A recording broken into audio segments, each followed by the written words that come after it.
This guy feeds on nightmares, and what matters to him is the quality of the nightmares. People with the best quality nightmares are mostly those nearing death or someone who is walking alongside death. It looks like the nightmare feeder has found one of those people. However, he looks sad, watching her suffer, knowing fully well that finding someone like her with those types of nightmares is directly tied to his survival.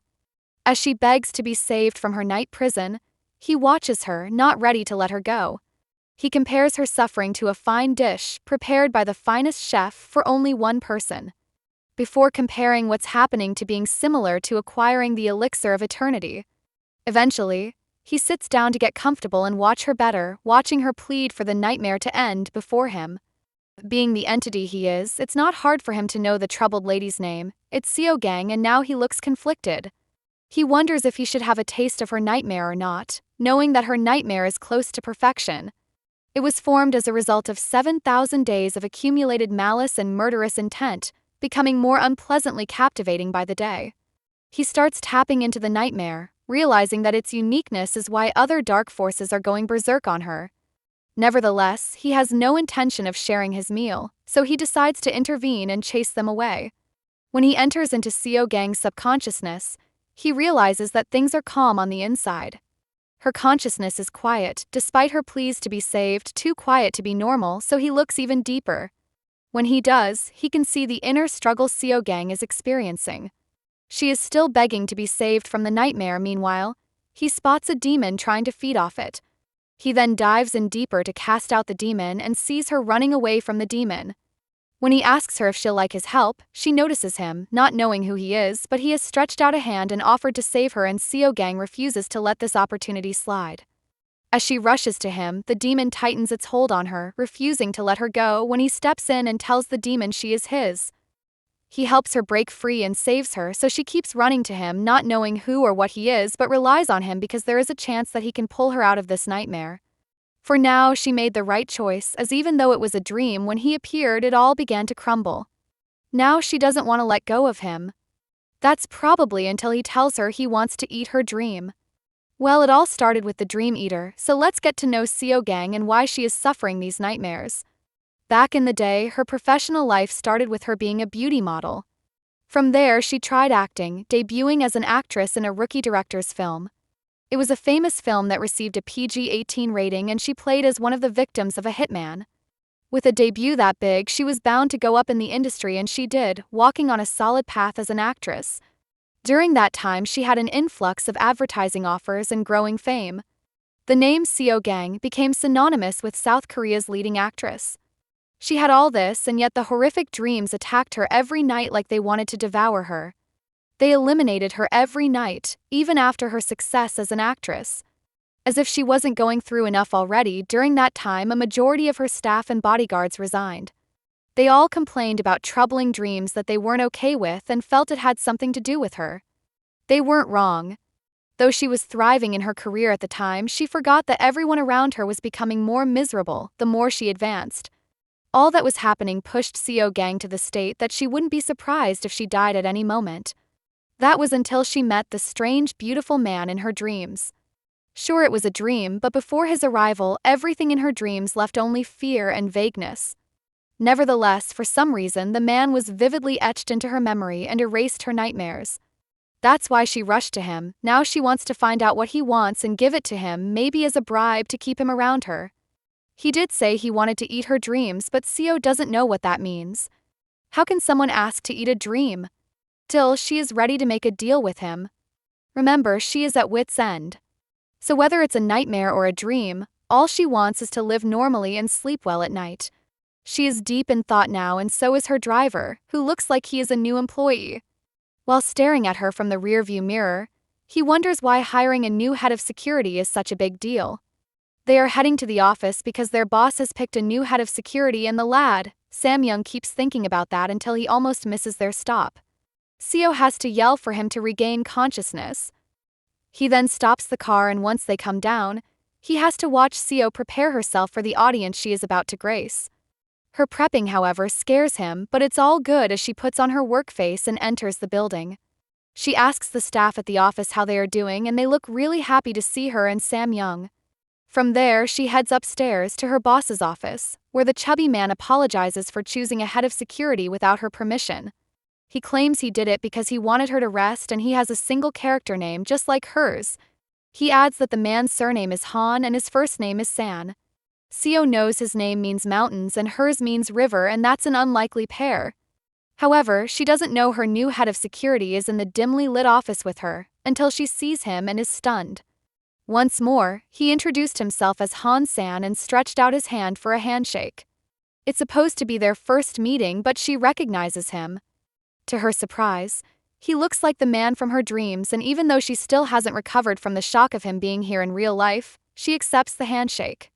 San confesses that he looks forward to working with her, but all she thinks about is how last night his look-alike said he wanted to eat her dreams. Although it's very unlikely, she believes the man from her dreams and Han-san are the same person.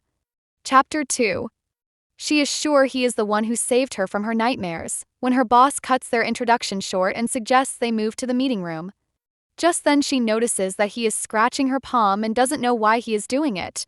She wonders if it was intentional or not and suddenly feels strange, especially because of the man's presence and her emotions. Amidst this strangeness, he is making her heart flutter. Added to that, there's this hope hidden deep within the fear in her heart that also feels strange. Han's arrival left Seo so stunned that she was completely out throughout the day. Before she knows it, she is in the car heading home when Samyoung complains that God is unfair. That's when Seo snaps out of it, wondering when she got into the car and how the meeting ended. Samyoung, on the other hand, keeps complaining about Han, questioning why he is so handsome but not short. It's obvious that he is jealous of the new guy and complains until they get to Seo's home. There, she asks him when San is resuming and he points out that she zoned out earlier. He then tells her that since they have hired him, he will be resuming soon. Also, based on how their boss CEO Huang loves work, he sees that as another reason why their head of security will be resuming soon. For Seo, he knows it'll be really hard for her to take a break and then return to work. She knows this already, but just to be clear, he tells her he doesn't want her causing another incident. Last time she had collapsed and scared the life out of him, so she agreed to rest well. Before he leaves, he makes it clear that he doesn't just want her to rest, he wants her to keep her promise of eating well and resting properly. If she does that, he is certain she'll be all right. Now, he wants her to get inside her home as he drives off. However, she disobeys, watching him leave instead of heading in. Apparently, it has been over 10 years since she first got to know Samyoung. Even after the crazy times when she worked to the bone after rising to stardom, he's the only one who has always cared about her health. That's why she stays out until she wishes him a safe drive back. By nighttime, Seo is all alone, afraid to sleep as usual. As she showers to stay awake, she notices that she feels even sleepier and wonders if she feels that way because she doesn't want to sleep.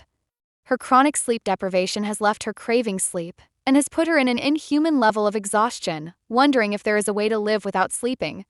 Right now she is almost at her limit and decides to drink coffee to hold on a little longer. Suddenly, she stops, abruptly remembering San and envisioning him offering to help her. She now wonders if she should give sleeping a try to see if he'll appear in her dream tonight or not. While staring out the window, she concludes that if he appears in her dreams, there is something she needs to ask him. She'd like to ask him if he could pull her out of the relentless nightmare or stop her from dreaming altogether. She knows that if San is the man she saw in her dream, he'll have a way to help her. Right now she only has one wish, that the man from her dreams or Han-san, her bodyguard, whoever he is, he comes to her dream tonight.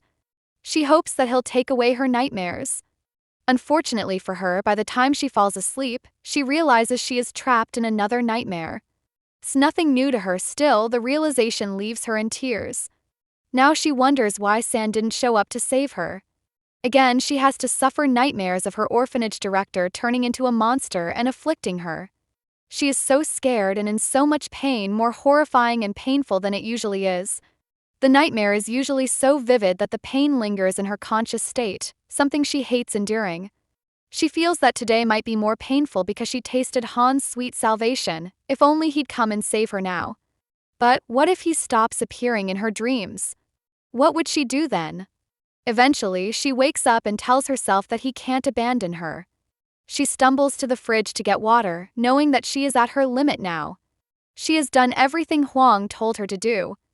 There is nothing she hasn't tried: talismans, charms, injections, folk remedies, superstitions, medicine, and lots more. Added to that, she has survived death 3 times and doesn't know what to do next. Sadly, despite all the torment she faced last night, she still feels sleepy. It's a shock to her. Even so, the thought of how San didn't come last night keeps her awake a little. If he came, she knows that just like before, his simply holding her hand would have been enough. Suddenly, she hears him ask how she'd like him to hold her hand. This gives her newfound hope, as he comes like an angel and locks hands with her, letting her know he was around. It's obvious that he came and went, giving her hope. After such a terrible night, another day begins, and even if it's not today, someday she wants to live a normal life without suffering from nightmares. Underneath that desire, there is still a little doubt, but that doesn't stop Seo from going about her day. By breakfast, she watches the weather forecast and realizes that it's a good day for going out. The next thing she does is put on a disguise, certain that when she returns she will not be able to think about resting for a while. She also plans to stop at the bookstore and look at a couple of books and thinks about going for a run since she hasn't done that in a while.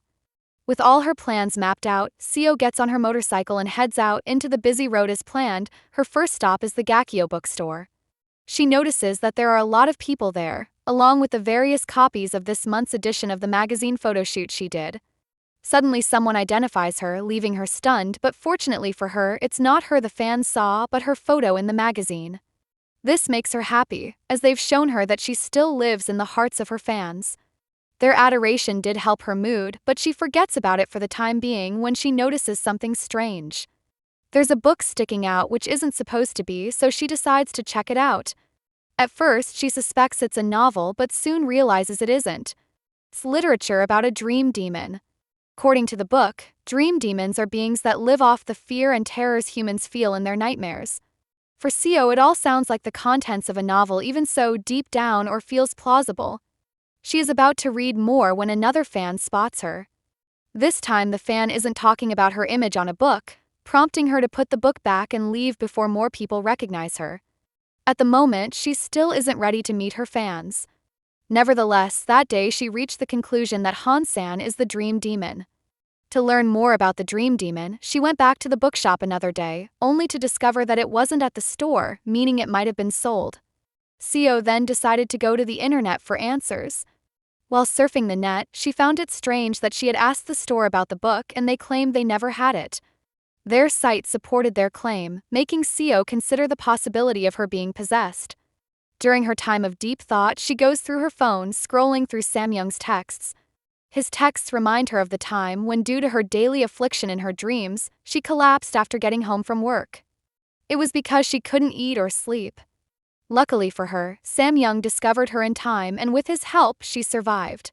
After that incident, he took over the management of some parts of her personal life. She feels the old man is going through a lot of hardship because of her, but lets him because it's him and not someone else. He is to check on her from time to time, and if it was another manager assigned to do this, she would have rejected it. That's because what he is doing is not management but surveillance. With him in mind, she checks to see how much she has drunk and realizes she drank too much soda, something Samyoung won't be happy about. He is the only guest she has ever let into her home, and he has a spare key to get into her apartment, girl safety reasons. To prevent him from throwing a tantrum when he arrives, she clears out the soda cans and is certain that with the amount of cleaning she has done, there shouldn't be anything for him to worry about. Fortunately for her, her doorbell rings right after she finishes cleaning, meaning Samyoung has arrived to check on her as usual. She rushes to the door, certain that it's him because he used the doorbell, but when she opens the door she is met with an unexplainable surprise: Han-san. She doesn't know why and how he is here and asks him why, but he just hands her a pack of rice cakes. He explains that he is doing so because he heard that on a moving day you are supposed to give out rice cakes. He noticed that there was one bakery around and got this from there. It's a lot he has said in a minute, but what catches her attention is that he said, moving day. He reveals to her that he moved into the apartment upstairs. When she asks why, he claims that it's not strange for a bodyguard to live in the same apartment building as the top star he is to protect. She then informs him that he is misunderstanding her, knowing fully well that it doesn't make sense for a company to provide an expensive luxury house for a bodyguard, especially one in the prime real estate of Seoul. To ease her of her obvious suspicions, San reminds Seo of the incident she had a while back. the one where she collapsed. He remembers hearing that the shock was too great for her and she couldn't step out of her house for a while. He believes that must have been difficult for her, making her feel he is trying to say he moved here for her. To this expensive apartment. According to him, this wasn't just his idea but also her boss CEO Huang's idea that tighter security is needed to achieve definite results. She doesn't understand what he means by tighter security. He asserts that he has to be close so he can come running whenever she calls. After hearing all this, she concludes that it's absurd. The CEO Huang she knows is a cheapskate, making it hard to believe that he'd actually set up a luxury apartment for security staff. Especially when her manager, Sam Young, who has worked with her for over 10 years, is still living in a rooftop room. As he hands over the rice to her, she tries to understand how this man was able to win over her boss. For now, she gives up, taking the rice from him because he declares that he needs to see her take it quickly so he can head home. She thanks him for the food, but he assures her that isn't necessary and is about to leave after assuring her he will see her at the company. She is shocked, wondering why he is leaving just like that, and instead of letting him go, she stops him. She then offers him a drink. She notices that he is taking too long to respond and feels it's a habit of his because he was like that in her dreams. She also notices his keen stare and wonders why he is staring at her. Suddenly he asks if it's all right to come in, returning her focus to him instantly, before he asks her if it's really okay for them to get this close so quickly. Since she gives no response, he goes in, leaving her to dwell on the smell of the dawn breeze that lingered after he walked past her. Right now it's hard for her to tell how much of her life is a dream and how much is real. She doesn't know anymore, and no one can blame her for that because of all she has been through. As the night continues, Sen gets to have a look around Seo's home. In the process, he spots a human-sized painting of her and observes it for a few seconds before declaring it's pretty. She then asks him if she asked him to come into her house sooner than supposed, but he assures her she didn't. He admits that without her invite, he already intended to come around, and she asks why. He replies that he wanted to do it for a preliminary inspection. Preliminary inspection for what exactly? Is the big question on her mind. He seems to be answering her silent question when he announces that crimes these days don't make sense. He adds that it has gotten to a point that a person isn't safe in their homes, and his observation makes her feel tense. Immediately, he notices the change and tells her to calm down, promising to make sure she can sleep soundly. After he assures her, the pair settle down for tea. During tea time, she summons up courage and asks him if they've met before by any chance. She then watches him closely, knowing that asking him if they've met before is better than asking him if he recognizes her. Unfortunately for her, he just tosses the question back at her, claiming he doesn't know. Next thing she knows, he's asking her if she has seen him somewhere before. She replies that she feels she has, so he wants to know where she saw him. We all know it looks like they met in her dream, but she can't say that. Luckily for her, he saves her from further explaining by stating that he only remembers seeing her on TV. Han's response leaves Seo wondering if he was the savior in her dream or not. She is still dwelling on that when she gets a call from Sam Young. His call reminds her that he was supposed to come, so she picks it up to hear what he has to say. Turns out that he had sent her a few messages, but since she wasn't responding, he decided to give her a call. He then tells her that he is right outside her door and seeks permission to come in. Knowing that she has a guest who shouldn't be here, she orders Sam Young to wait, promising to open the door for him in a second. She then rushes to San and tells him to hide. Han, who doesn't understand why she is reacting this way all of a sudden, asks her why she wants him to hide. Seo, knowing that she doesn't have much time, hurriedly explains to him that her manager is here, but he suggests he greet the man instead of hiding. To his surprise, she immediately rejects the idea, claiming that it's best not to create a misunderstanding. She urges him to silently follow her instructions, pulling him to a drawer in the process. Still, he argues that she is the one causing a misunderstanding. In truth, she forces him into the drawer and begs him not to make a sound. That's easy for him to do, right? Plus, she even promises him that she will get him out in a bit, yet he decides to make it weird and ask if they are having a secret affair. In the end, she manages to get San out of the picture for now, but getting rid of Sam Young is a problem. The man genuinely cares about her, cooking for her even when she assures him she can handle it. He also offers to clean around a bit to show how serious he is, but for now, he's handling vegetables, cutting them with a blunt knife. The knife is so blunt that he knows he needs to get it sharpened. He then calls it usually right before he makes a mistake and it cuts him. Yeah, it looks like the knife wanted revenge for being called useless. Seo, upon seeing Samyoung's bleeding hand, rushes to get the first aid kit. To her surprise, it isn't where she left it, but Samyoung does. He had stored all the random stuff in the house in a drawer in the dressing room. Yes, the same drawer Seo hid San in. Before she realizes what's happening and tries to stop him, the drawer doors are already open, and both men find themselves face to face. Samyoung is shocked to see him and asks him what he is doing here, but as usual, he reverts the question. With the cat out of the bag and Samyoung's hand treated, all Seo has to do now is explain to her manager what went down. She begs him not to get the wrong idea. But he just laughs, wanting to know what she was thinking when she thought there'd be a misunderstanding.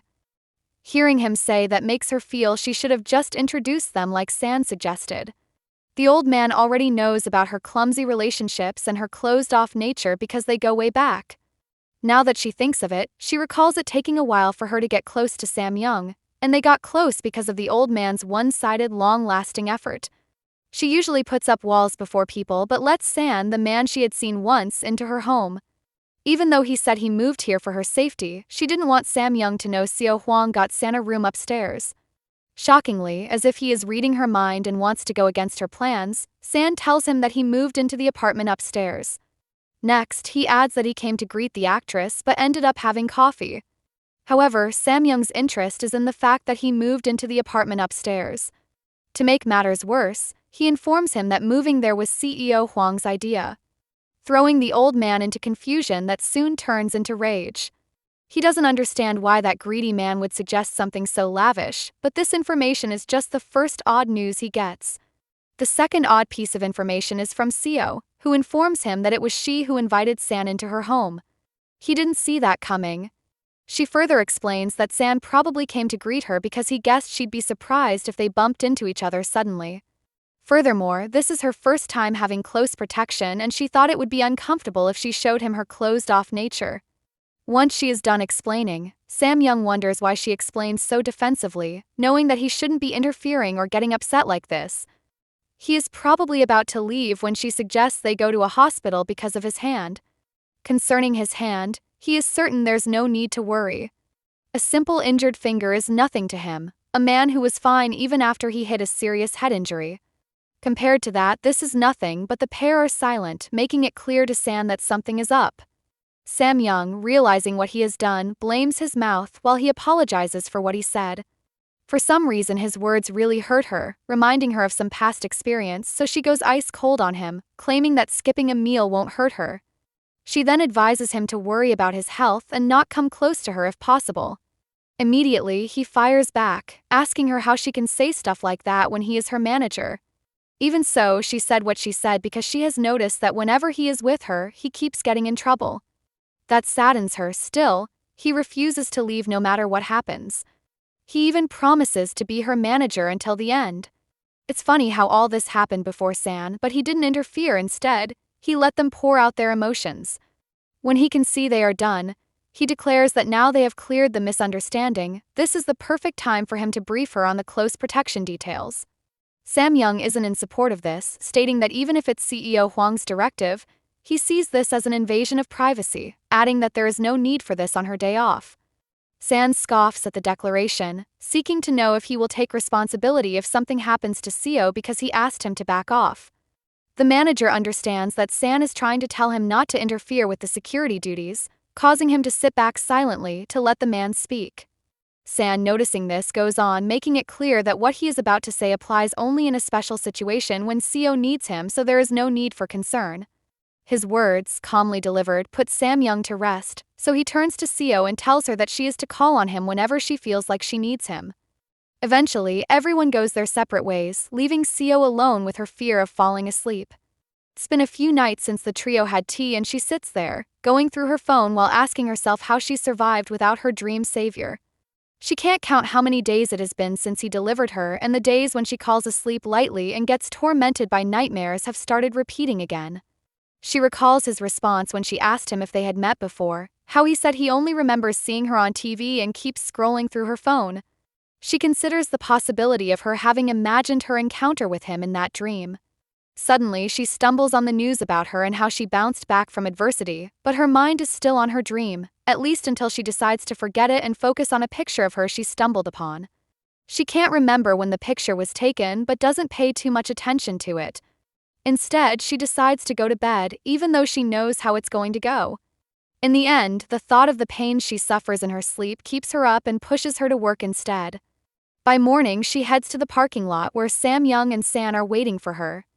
Sam Young greets her, but San asks her if she slept well. Why is he asking this? Is he trying to piss her off? Well, she didn't sleep at all, and she still thinks he was her dream savior, so she blames her not being able to sleep on him not being by her side. She's still lost in thought because of this, until Sam Young announces he wants to buy coffee and asks San if he'll like an Americano. San replies that. The shock of him offering to get San coffee brings her back to reality, only for him to refuse politely and call Sam Young bro. How did these two go from not liking each other a few days ago to calling each other bro? Is the big question on her mind. She says nothing at first, but after some time she speaks up complaining about the new atmosphere between them that feels unfamiliar. According to San, he and the manager met separately one time and he suggested they become friends. First CEO Huang gets him an expensive house, and now he's friends with Sam Young. How? The answer was a bit clear at first, but now it is obvious. He's manipulating them. We don't know how he got to the CEO, but in Sam Young's case, he met him at night, but it's not clear whether they met in the physical plane or in a dream. However, what's clear is that when he was asked what he was doing there, he claimed he came to say hello, before a fog began to cover the manager's face. As the fog did its work, he started to feel drowsy, looking like he was under some trance, when San suggested that since they would be seeing a lot, they should be friends. He then wanted to know if they could get along, and because his charm worked, Sam Young agreed that they could get along. Not only would they get along, but they would become the best of partners. This means San might actually be Seo's dream savior, and he is just acting oblivious for the time being. Seo, however, doesn't know what went down but suspects foul play. That's why her first guess is that he threatened the manager into becoming friends with him. Her next guess is that he told Sam Young he wouldn't forgive him if he annoyed him. Even if it's not that, she can see that they seem quite close. Seo, being the smart woman she is, knows something strange is definitely going on. She recalls the CEO softening up when it came to him and now Sam Young. Both are men who were not easily influenced, but he swayed them so easily, like people who have been possessed by something. It's crazy that she decodes all this so fast, but even with her hot on his tail, he acts cool, wanting to know if she thinks both men are bewitched. Fortunately for San, Sam Young returns with the coffee, immediately pointing out how the pair looks so good and they'd make a beautiful picture with the way they are seated right now. To him, it almost feels like he is carrying two celebrities. Seo ignores his strange comments, going straight to the point, interrogating Sam Young about his private meeting with San. She wants to know if that guy has something on him, but he replies that the only person who has anything on him is her. Even so, he hasn't done anything, meaning he has nothing to hide. That sparks her next question, demanding to know how they got so close. From what he remembers, San came to his house with premium Korean beef. So it wasn't a dream, meaning the moon in the background was the view from Sam Young's rooftop home. Back to his story. He confesses to having concluded San was arrogant because of his good looks, but his kind gesture made him feel they could be good friends. Seo is puzzled to hear that he gave in because of beef, but he assures her it's not because of the beef but his kind heart. I mean, the man walks around dressed like an undertaker. From Seo's observation, he has no kind heart. Just when she thinks things are already bad, Sam Young makes it worse, stating that since San and Seo are about the same age, they should be friends. Sure, they just met, but the new, improved, happy Sam Young suggests that it's good for lonely people to get closer. Seo immediately argues that she isn't lonely, certain that something is off about her manager. Maybe he is under the influence, is the next conclusion she arrives at when the men start talking about food. Out of kindness, Sam Young offers to get San food, but he refuses, claiming he is not particular about food. Till, he insists, requesting to know what he likes about it and promising to whip it up for him because he is a good cook. Finally, San opens up, confessing that there's only one food he loves but he has never been able to eat it. Being deprived of that meal has made his taste buds picky and no matter what he eats, he is unsatisfied. Now, Sam Young really wants to know what that meal is, but Seo already knows what it is. It's dreams and he wants to eat her dream. He told her this earlier, putting her through all this stress, making her feel it wasn't him, but it actually was him. He was the man from her dream. In recent days, he hasn't appeared in her dreams. That's why she has been having nightmares so intense they almost feel euphoric. Nonetheless, she has to let it slide right now because San asks about some incident, and hearing him ask about it takes her thoughts to the incident. It must have been something serious because even Samyoung reacts to the request. For Seo, her heart skipped a bit because of the sudden question and she doesn't want to talk about it. Her reason is that she believes the CEO already told him about it. Her plan to escape doesn't work, however, because San wants to hear from the witnesses and those involved, as in her and her manager, not the CEO. Sure, she suspects him, but he's still the head of security and knows sharing the details could probably help with security matters. She is also trying to think positively right now. Well, here's what happened that day. Seo was on her way home after being invited to a local event. Before she got to the car, she decided to use the restroom. She had no one with her and the perpetrator knew this, which was why he took advantage of it and tried to kidnap her. She was lucky that the cops were altered on time and chased down the scumbag. Due to the heat of the chase, he accidentally collided with a tree, stopping his run immediately. Still, he wasn't ready to let go so easily. He started acting strangely, rushing to her claiming that he smelt something delicious. That delicious thing was her and he wanted to take a bite. He didn't look human, but she may not have noticed. All she cared about that day was breaking free from his grip. San, on the other hand, takes note of the scumbag weirdly declaring that a delicious smell was coming from her. He looks like he knows something but doesn't say anything. Even so, Seo, to end her story, concludes by telling him the police tagged it harassment, stating that if he doesn't have any questions they should end their conversation there. San replies that he will consider her notes, attempting to comfort her by calmly placing his hand on her shoulder. He then advises her to take a rest since she must be tired, yet she isn't okay with sleeping in such a state. After all this talk, she is afraid he will appear in her dream and she doesn't want that right now, so she smacks his hand off her, promising him that she is okay. That's probably her telling him to back off. He knows, but still, he offers to hold her hand. Seo is visibly uncomfortable with his offer. Her reaction shows she has rejected it when Samyoung chips in. Apparently, he heard a saying that holding hands with someone strong makes evil spirits go away. He urges her to try it, but she remains uninterested. As if that has ever stopped this crazy guy from trying. Instead of giving up, he stretched out his hand, promising her that he wouldn't let any human or ghost come near her if she took it. She doesn't. Regardless, she finds herself waking up in the van. She doesn't know what happened, but from the blanket and a few other details, she can tell she fell asleep. She doesn't know if he made her fall asleep, and that's very likely based on the power he wields. But she didn't dream about anything. If she remembered telling him about the accident, she should remember having a nightmare, right? So this time she didn't have one, but refused to accept the harsh reality, staring at her. That's what endless nights of dream torment have done to her. She faced so much suffering that even when she didn't suffer, she is doubtful instead of relieved. She doesn't understand how she is to digest this, feeling a strange warmth in her hand, the same one she had felt the night of his intervention. It's a lot to think about, but she'll do that later, since San interrupts her deep thinking by tapping her shoulder and asking her if she slept well. Even though she feels confused and scared for not having her usual nightmare, it was all because of him. In truth, she enjoyed her long rest, as even when he tried to wake her up several times, she didn't respond. He did good, right? Then why does she rudely shove his hand off her shoulder? Her reaction stuns him, making him ask if he did something wrong, asserting he doesn't understand why she is being rude. Seo, on the other hand, has every reason to believe San is the man that appeared in her dream, and acts on it, refusing to hold back any longer. She goes slightly berserk, demanding to know who he is and accusing him of being the one who saved her then, who is still protecting her now. Even if he is the reason why she didn't have nightmares just now, she wants to know everything and how he did it. First, all he has to say is that the important thing is that she slept well before asking her if she really wants answers. Her response is fixed, she wants to know what he did. Surprisingly, he isn't hiding anymore, revealing to her that she could rest easy because he ate her nightmare and it was delicious. She wanted the truth, but now it's out, she is in doubt. Pick a feeling, Seo Kang, but whatever she picks doesn't prepare her for the rest of what San has to say. He brings her mind back to what her attacker said when he tried to kidnap her. When he said she smelled delicious. She remembers it clearly, recalling the fear she felt and that her captor kept referring to her as irresistible food. He explains that the man reacted that way because of her dream. For some reason, she doubts that, only for San to inform her that the man intended to take her life. That man wasn't some crazed madman, but a crazed low-level spirit, and they had laws that didn't permit murder. However, resisting its hunger was so hard he nearly disobeyed that law.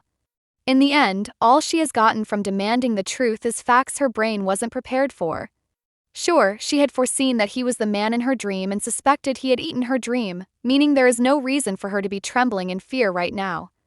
Honestly, she wouldn't have been feeling this way if she acted oblivious. If she didn't know anything, none of this would have happened and things would have been better for them. It's too much to handle right now. Maybe San can see that, which is why he asks if he's said enough. She wants to know what he means by that, causing him to explain that from the beginning the answer was already decided. He was eventually going to eat her dreams, but first he needed to hear the plausible response. While saying this, he moves closer to her and points out that she seems a little hurt. He then prescribes more rest for her. Right now, she feels like he is treating her like a madwoman. Maybe he thinks she was so dumb that she didn't notice how he manipulated everyone to get them to his side. He kept deceiving everyone, trying so hard to hide something, and she has an idea of what he is trying to hide. That's why she warns him to refrain from denying everything he is just confused about. She is sure he is not an ordinary human, so he asks her what she sees in him. San and his games. He is trying to tell her that she shouldn't ask anything or try to figure anything out, and this would have worked if she was some weakling, but she's not. Instead of cowering in fear, she takes him by his tie, pulling him closer to let him know that she is not scared and his threats no longer work. From her side of the fence, she suspects he is scared and asks him if he is afraid of her revealing his true identity. When she asked that, she expected a response, but that's not the response he gave. In fact, when he takes charge of the situation and replies that the only thing he fears is not being able to protect her, he probably gets her thinking a lot. Still, whatever lingering discussions they need to have will continue later. Right now, on this bright and beautiful morning, they have to go through work. Upon arrival, some happy-looking lady rushes to them. She says it's been a long time since they saw each other, which is true, so Seo asks her how she's doing. She's fine and wants to know if Seo is okay now. She replies that she is, yet the lady assumes she was scared during the attack, wondering why there are so many of them, declaring they should all be in jail. It's all about Seo, until the woman notices San standing behind her and her heart begins to flutter. She immediately wants to know who the hottie is, and she replies that he is a security guard. The woman didn't see that one coming, and added to her problem is Sam Young, who steps in, warning her to stop paying attention to San and get back to work. He states that if she keeps this up she'll be late on her first day back, prompting her to apologize. Sam Young looks genuinely furious right now, meaning he might have been freed from the spell. The lady, who is paying no further attention to San, introduces Seo to the new hairdressing teacher. Her name is Jiyoon and she seems like a really nice person, allowing Seo to reciprocate the kindness and agree to a proper scalp massage. During this time, San plays security guard and waits outside the room for her. In the room, Jiyoon constantly checks if everything is right with Seo, working so well that Seo gets lost in the massage and eventually falls asleep. However, it looks like she is having a nightmare again, and she feels a little of that pain she usually endures in her dreams. Well, unlike her usual nightmares, she dreams about the man who attacked her some time ago. The man San said was a low-level demon. Fortunately for her, the second it looked like things were about to get really painful for her, San stepped in, dealing with the demon swiftly, allowing her to rest easy and allow Jiyoon to finish her job. It's Seo's first day back after a while, but she has no time to rest after the scalp massage. First, there's the magazine interview, then the work meeting that the newly improved CEO Huang was present in, and lastly, her pre-scheduled meeting with an industry member. It was quite a long day for her regardless, because she slept a bit during the day. She was able to manage her schedule well. Honestly, her being able to rest a little was all thanks to San. If it weren't for him, she would have collapsed at some point. Now the day is almost over. They are both at the apartment complex where they live, waiting for the elevator door to open. When it does, they get in and suddenly Seo gets curious. San had promised to come at any time she called, yet he didn't tell her how she could call him. She wants to know how, and it's simple: his name, Han-san. He assures her that if she calls his name he will come to her aid. It's a bold thing to say, but they can't talk about it anymore, as she has reached her stop. After coming down from the elevator, she starts heading toward the direction of her house before stopping all of a sudden. She seems to have forgotten something, and that's to tell him that he needs to be here for her. She doesn't care if he's human or not. What matters to her is that he doesn't ignore her when she calls his name desperately, no matter when or where. Sounds like she just made a deal with an evil spirit, who only responds with a good night. Even after he's gone, she stands there for a bit, recalling that with a smile on his face, he said it doesn't matter that he's not human. Regardless, she knows he is hiding something, and whatever it is, it's destined to come to the light eventually. For now, his identity is the complicated web of interests between them. It's all she can think about during her walk to her room. Maybe from research or something, she got to know that a nightmare is the name of the entity that feeds on the fears and terrors humans experience in their nightmares. Unlike them, heavenly beings existed who were basically the opposites of the dark ones. They govern the birth and death of humans, plus all the emotions they feel while living. They do this through dreams, helping humans live humanely. This means that the dreams of the celestials and nightmares of Manhwas are created in different realms. Although their dreams are similar, their purposes are completely different. One striking difference is that celestials are divine messengers, tasked with heavenly duties. She's getting all this information from a site. It helps her know that the beings influencing human dreams are divided into two categories.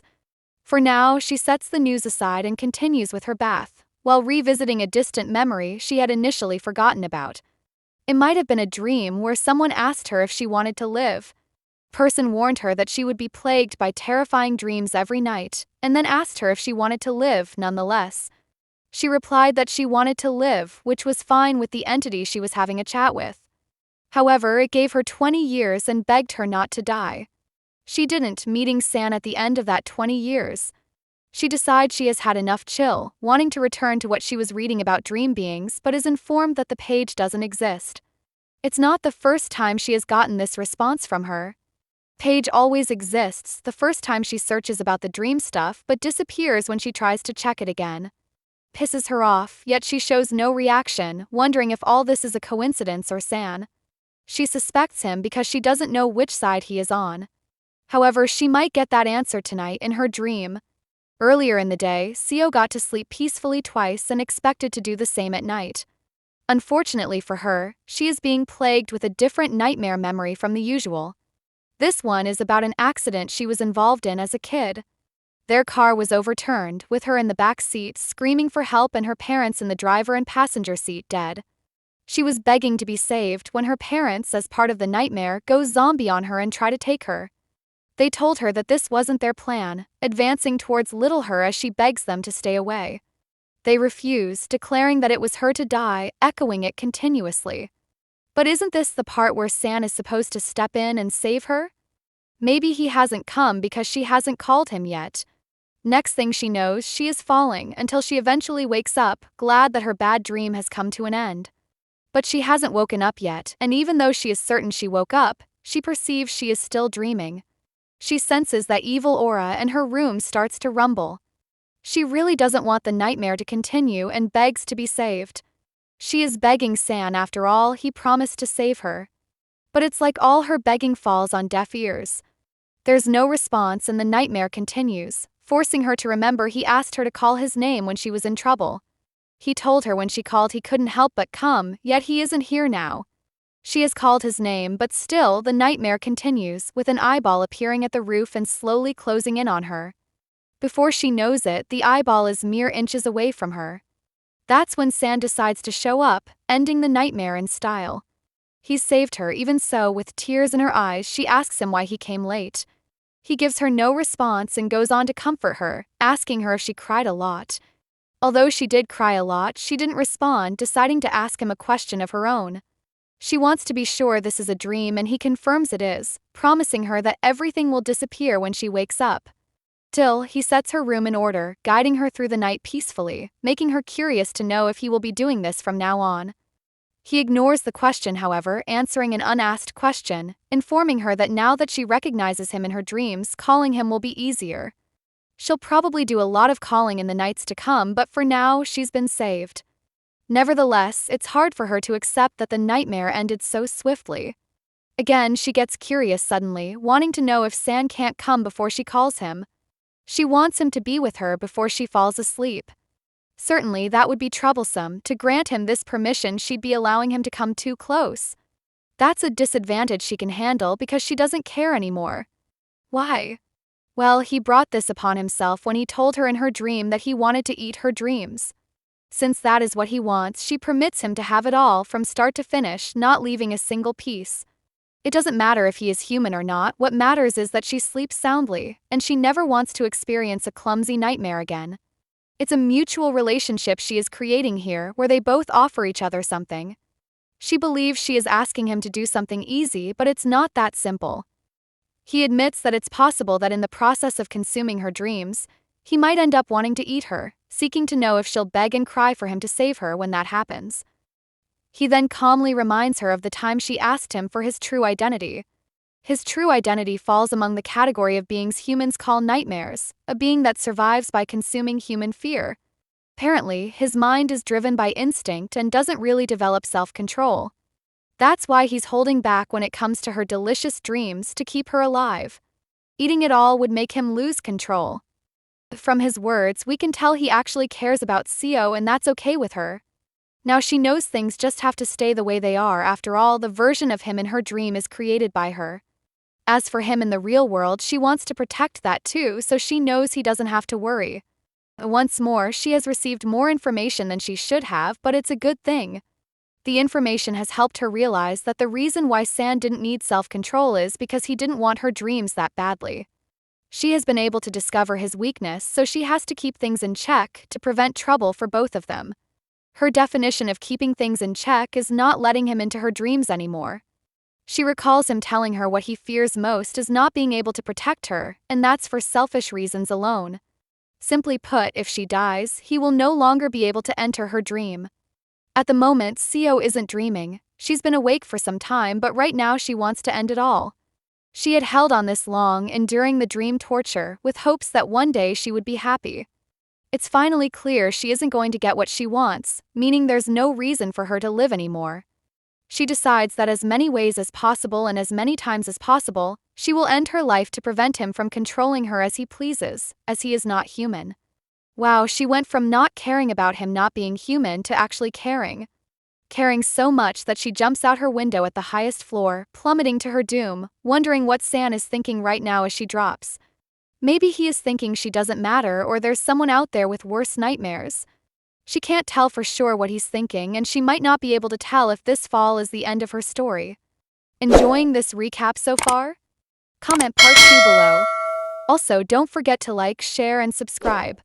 Until next time, ciao.